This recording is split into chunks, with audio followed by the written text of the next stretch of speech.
सुनो जी, नहीं चाहिए हमको इस ऑफिस में काम। अरे जिस जगह पे 3 महीने से सैलरी ना मिल रही हूँ वहाँ पे काम हम नहीं करेंगे। अरे कहाँ कर रही है, पगला गई होगा? तुमने हमारी टोपी नीचे क्यों फेंकी? अरे कहाँ कर रहे हैं? आपको अच्छे से पता है माँ की दवाई के पैसे नहीं है, घर में राशन के पैसे नहीं है, बच्चों के स्कूल के पैसे नहीं, क्या कर रहे हैं आप ही बताइए ना। 1 मिनट, सब ये क्या बकवास कर रहे हो तुम लोग? और क्यों शोर मचा रखा है इतना? और तुम क्या कह रही हो कि तुम्हें सैलरी नहीं मिली, तुम काम नहीं करोगी? ऐसे कैसे सैलरी नहीं मिली तुम्हें ऑफिस से? सही तो कह रहे साहब, हमसे खाली 3 महीने से काम कराए जा रहे हो, एक चवन्नी नहीं दी है आपने, और हम पागलों की तरह यहाँ पे काम किए जा रहे हैं आस लगा के कि चलो आज नहीं दिए कल दे देंगे, परसों दे देंगे। पर आपको क्या है, आपको थोड़ी ना फर्क पड़ेगा। आप तो बड़े से केबिन में बैठ जाते हो, ऑफिस में जाते हो, बैठ जाते हो, आपको थोड़ी ना पता कि आपके मजदूर जिंदा हैं, मर गए, क्या है क्या नहीं है, कौन आ रहा है कौन जा रहा है, तनख्वाह मिली भी है मजदूरों को कि नहीं मिली है। पर ऐसा कैसे हो सकता है कि तुम्हें तुम्हारी सैलरी ना मिले? मैं अपना ऑफिस बहुत ही ईमानदारी से चलाता हूँ और मैं जानता हूँ कि सबकी सैलरी टाइम से क्लियर होती है, और सबसे पहले मैं इंश्योर करता हूँ कि किसी की सैलरी में कोई दिक्कत ना है। और तुम लोग इतना बड़ा झूठा इल्जाम लगा रहे हो मेरी कंपनी पर कि तुम्हें सैलरी नहीं मिली है। साहब, हमारी बीवी एकदम सही कह रही है, पिछले 3 महीने से हमें तनख्वाह नहीं मिली है। तो आज बेचारी परेशान होकर इसने हमारी टोपी नीचे फेंकी। साहब, हम तो आदमी हैं, जैसे तैसे करके गुजारा कर लेते हैं, पर साहब ये तो औरत है ना, इसे घर चलाना होता है, हमारे बच्चे भूखे हैं, हमारी माँ का इलाज होना है, दवाई के लिए पैसे नहीं है घर में। और साहब हमें माफ़ कर दीजिए, आज के बाद ये सरला यहाँ पर कभी नहीं आएगी। सरला तू घर जा। साहब माफ़ कर दीजिए जो हरकत हुई है इसके लिए। कहे चले जाए जी, हाँ कहे चले जाए, इनको भी तो पता चलनी चाहिए ना इनके ऑफिस की सच्चाई कहाँ है। हाँ खाली चले जाओ। अरे साहब, हमारा छोटा सा बच्चा है, वो स्कूल जाता है, अब उनके भविष्य के साथ में हम खिलवाड़ करेगा? हाँ 6 महीना हो गया उसके स्कूल का फीस नहीं भरा, उसको स्कूल से भगा दिया मास्टर ने, बोला कि जाके फीस लेकर आना तभी स्कूल में पढ़ाई करने आना। जो तोड़ जोड़ के हमने बटोरा था वो अम्मा की दवाई में खर्चा कर दिया, थोड़ा पेट पालने में खर्चा कर दिया, स्कूल की फीस का तो निकाल ही नहीं पा रहे। बस आज हमसे बर्दाश्त नहीं हुआ क्योंकि अब खाने को भी राशन नहीं बचा घर में, तब हम यहाँ पे आए हैं इनसे लड़ाई करने। कम से कम हम मजदूरी करेंगे ना, तब भी हमको शाम को पैसा मिल जाएगा, आपकी तरह नहीं कि 3 महीना काम करो उसके बाद पैसा वे ना दें। लेकिन ऐसा हो ही नहीं सकता कि तुम्हें सैलरी ना मिले। उसके पीछे रीजन ये है कि हमारे ऑफिस में एक रूल है कि जब सारे एम्प्लॉयज को सैलरी दी जाती है ना, तो उससे पहले उनसे एक रिसीविंग साइन कराई जाती है। एक फॉर्म पे उनका अंगूठा लगवाया जाता है या साइन कराया जाता है, और उसमें ये लिखा होता है कि आपको अगर आपकी सैलरी मिल गई है तो आप इस फॉर्म पे साइन कर दो या अंगूठा लगा दो प्रूफ के तौर पे। और तुम्हारे भी फॉर्म पे साइन या अंगूठा लगा होगा, और मेरे ऑफिस में सबूत है इस बात का। अगर तुम्हारा फॉर्म खाली होता तो मैं मानता कि तुम्हें सैलरी नहीं मिली है, लेकिन अगर तुम्हारे साइन है, तुम्हारा अंगूठा लगा है, इसका मतलब है कि तुम्हें सैलरी मिली है। तो फिर मैं कैसे मान लूं कि तुम लोग सच बोल रहे हो? कौन फार्म की बात कर रहे हैं साहब? जो हर सर जी जो है अंगूठा लगवाते हैं हम सबसे।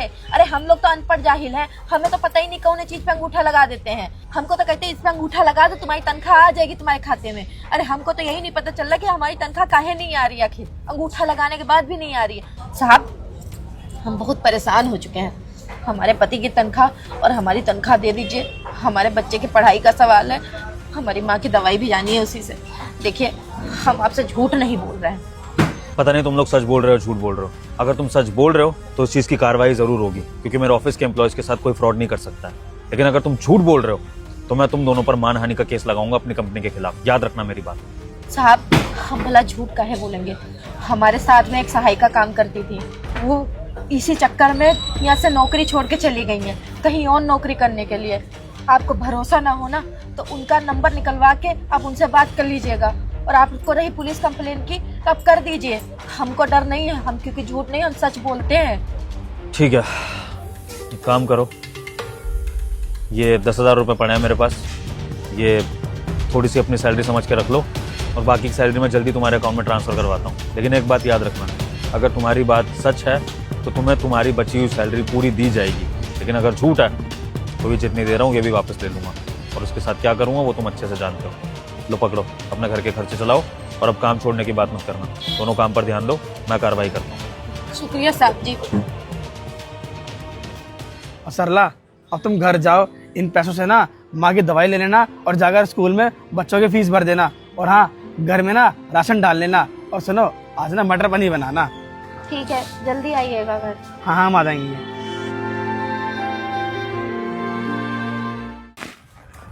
जी सर, बुलाया आपने? हाँ जी हर्ष, आपकी सैलरी ड्यू हो गई थी ना, तो आपकी सैलरी देनी थी, बस उसे लिए बुलाया था। Thank you sir.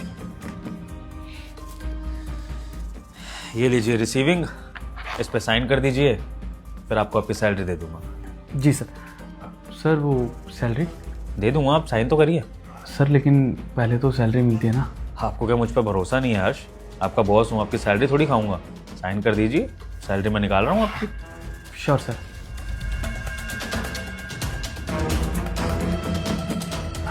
Done sir.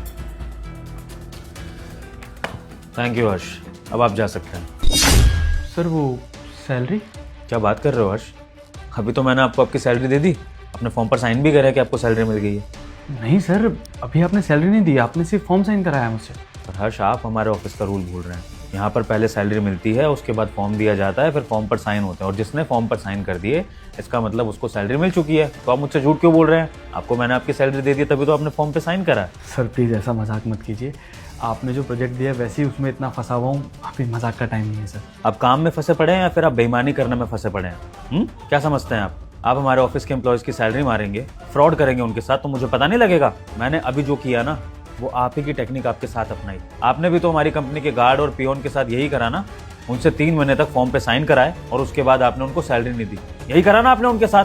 Sir मैं मुझसे झूठ बोलने की जरूरत नहीं है हर्ष। वो कहते हैं ना कि चोर की चोरी कभी ना कभी पकड़ी जाती है, तुम्हारी चोरी भी पकड़ी जा चुकी है, और विद सबूत मुझे इस बात का पता लग चुका है कि तुमने हमारे एम्प्लॉयज की सैलरी मारी है। तो मुझे ये बताओ कि तुमने ऐसा किया क्यों? सर मैं क्या रीजन दोगे इसके पीछे तुम? कि तुम्हें पैसों की कमी पड़ रही थी, या फिर तुम्हें लालच आ गया था? कैसे सोच सकते हो तुम ऐसी हरकतें करना? अगर तुम्हें पैसों की जरूरत थी तो तुम अपने बॉस से मांग सकते थे। अगर तुम्हें लालच आ गया था तो तुम कहीं और जाके फ्रॉड करते। मेरी कंपनी में किसी एम्प्लॉय का हक मारने की क्या जरूरत थी? तुमने एक बार भी ये नहीं सोचा कि वो गरीब गार्ड और उसकी पत्नी अपना घर कैसे चलाएंगे? 3 महीने से तुम उनकी सैलरी मार रहे हो। अरे उनसे डबल ट्रिपल तो तुम कमाते हो हर्ष, उसके बाद भी तुम ऐसी हरकतें कर रहे हो। और मुझे ये भी पता लगा कि तुम्हारी ही वजह से इस कंपनी की एक और एम्प्लॉय यहाँ से छोड़कर चली गई थी, क्योंकि तुमने उसके साथ भी यही फ्रॉड करने की कोशिश करी। यू अंडरस्टैंड कि तुमने क्या करा है? मैं अभी के अभी पुलिस को कॉल कर रहा हूँ, तुम्हारे खिलाफ FIR होगी और तुम सबका पैसा वापस भी करोगे और जेल में भी सड़ोगे। सर प्लीज़ पुलिस को फोन मत कीजिए सर। मैं सच बताता हूँ सर मैं भटक गया था सर, गलती मेरी है सर, गैम्बलिंग में फंस गया था सर, और फिर जो लोग थे वो मारने की धमकी दे रहे थे, इसलिए मुझे लगा कि ये गार्ड और पियून की सैलरी अगर मार भी लूँगा तो ऑफिस में किसी को क्या ही पता चलेगा। सर वो पैसे देने थे, नहीं तो वो लोग पता नहीं क्या करते मेरे साथ, इसलिए ये सब किया सर मैंने। वजह कोई भी हो हर्ष, लेकिन आप किसी का हक नहीं मार सकते हैं। देखो, तुम एक अच्छे और रिस्पेक्टेड घर से हो, इसलिए तुम्हें एक लास्ट वार्निंग दे रहा हूँ, और तुम्हारे लिए तुम्हारी गलती की सज़ा ये है कि तुम अभी के अभी अपने बैंक जाकर सबकी सैलरी वापस करोगे, जो तुमने जिसकी भी सैलरी मारी है। इनफैक्ट उस पियोन के घर भी वापस जाओगे जो तुम्हारी वजह से ये कंपनी छोड़कर गई थी, और उसके बाद ही मैं पुलिस में कंप्लेंट नहीं करूँगा। और अगर तुमने ऐसा नहीं किया तो बस तुम्हारा करियर खराब होना एक फ़ोन दूर है। तो अब सोच लो तुम्हें करना क्या है। सर देखिए, बहुत झूठ बोलिए, अब झूठ नहीं बोल सकता आपसे। मैं इस महीने पैसे नहीं दे पाऊंगा, लेकिन मैं वादा करता हूं सर आपसे, मैं 3 महीने में सबके पैसे लौटा दूंगा सर, क्योंकि सर ये सारे पैसे वहाँ चले गए हैं और घर के खर्चे भी बहुत सारे हैं। 3 महीने का टाइम दीजिए सर, 3 महीने में मैं सबके पैसे धीरे धीरे करके लौटा दूंगा सर, कसम से। ठीक है हर्ष, तुम्हें जितना टाइम चाहिए उतना ले लो, लेकिन सारे एम्प्लॉयज़ की सैलरी तुम्हें वापस करनी है। और जब तक तुम सब एम्प्लॉयज़ की सैलरी वापस नहीं करोगे, तब तक तुम्हारे अकाउंट में 1 रुपया भी इस कंपनी की तरफ से नहीं जाएगा। अब तुम कहाँ से पैसे अरेंज करते हो तुम्हारी हेडेक है। और आइंदा अगर तुमने किसी का भी हक मारने की कोशिश करी तो याद रखना वो तुम्हारे करियर का सबसे खराब दिन होगा। निकलो यहाँ से। Thank you sir.